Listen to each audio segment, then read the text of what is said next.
মাছির হচ্ছে পচা পচা দুর্গন্ধ খাওয়াটা হচ্ছে জন্মগত স্বভাব, আর মৌমাছির জন্মগত স্বভাব হচ্ছে ভালো বস্তু আহরণ করা।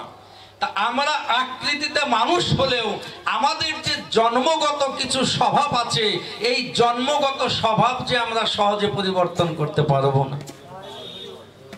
এই স্বভাব থেকে আমরা কিভাবে মুক্ত হব? এটা তো আমাদের জন্মগত স্বভাব। এই স্বভাব থেকে আমাদের বেরিয়ে আসতে হবে। এই স্বভাব থেকে বেরিয়ে আসতে হলে আমাদের কি করতে হবে? কয়লা চিনেন তো আপনারা? কয়লা সারাটা দিন দামি দামি সাবান দিয়ে ছাপ দিয়ে যতই ধৌত করেন না কেন, ওর কি কালো রং পরিষ্কার হবে কখনো? কখনোই কয়লার কালো রং আপনি সাবান দিয়ে ধৌত করে পরিষ্কার করতে পারবেন না। তাহলে ওটা কি সারা জীবন কালোই থেকে যাবে? মহাজন সিদ্ধান্ত দিলেন যে না, কয়লার জন্মগত স্বভাব কালো রং, ওটা অমনি থাকবে, এটা সত্য। কিন্তু কালো রং পরিষ্কার আবার হয় ওই কয়লা যদি একটা কর্মকারের হাতে পড়ে। কর্মকারের কাছে গিয়ে, একটা কামারের কাছে যদি ওই কয়লা চলে যায়, কর্মকার কিংবা একটা কামার সে কি করবে? আফরের মধ্যে দেবে, দিয়ে যখন ওর মধ্যে আগুন দিয়ে মিশিং চালাবে, আগুনের তাপে দেখবেন আস্তে আস্তে কয়লার কালো রং কিন্তু আর দেখা যায় না, লাল কাঁচা সোনার বর্ণ দেখা যায়, তাই না? কয়লার কালো রং তখনই পরিষ্কার হবে যদি কয়লা একজন কর্মকারের হাতে পড়ে।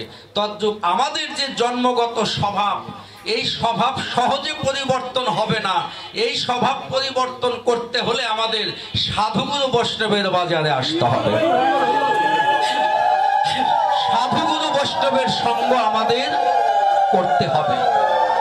এই সাধুগুরু বৈষ্ণবের সঙ্গ দ্বারা নিজের আত্মচৈতন্য যদি আমাদের পরিবর্তন কখনো হয়, যদি ওই কুমোরের মতো আফরে নিয়ে যেমন কয়লায় আগুন দিয়ে কালার চেঞ্জ করে দিয়েছিলেন, আবার তা থেকে তার মূল্যবান ধাতু তিনি তৈরিও করে নিলেন নাকি ওই আগুনে, তদ্রূপ আমরা যদি একজন যোগ্য গুরুর হাতে নিজেকে সঁপে দিতে পারি, যদি গুরু কৃপা করে তার চরণে আমাদের একটু স্থান দেন, গুরু যদি কৃপা করে আমাদের একটু স্থান দেন, সে যদি কৃপা করে মনে করে থাকেন যে আমার জন্মগত স্বভাবটা খুব ভয়ানক, এই জন্মগত স্বভাব একদিন আমাকে নরকে টেনে নিয়ে যাবে, এটা যদি গুরু বুঝতে পারে, গুরুর যদি আমার প্রতি কৃপা হয়, তাহলে গুরু কৃপা করে আমার জন্মগত যে কুস্বভাবগুলো আছে সেগুলো তার প্রেমের অনুরাগে ধৌত করে পরিশুদ্ধ করে তার চরণের দাস করে আমাকে গোবিন্দ সেবার পথে ছেড়ে দিতে পারে।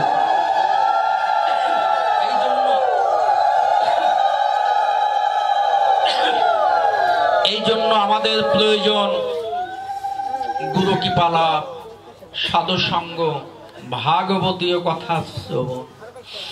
কিন্তু দুর্ভাগ্যবশত আমাদের মধ্যে সেই ভাবগুলো জাগে না।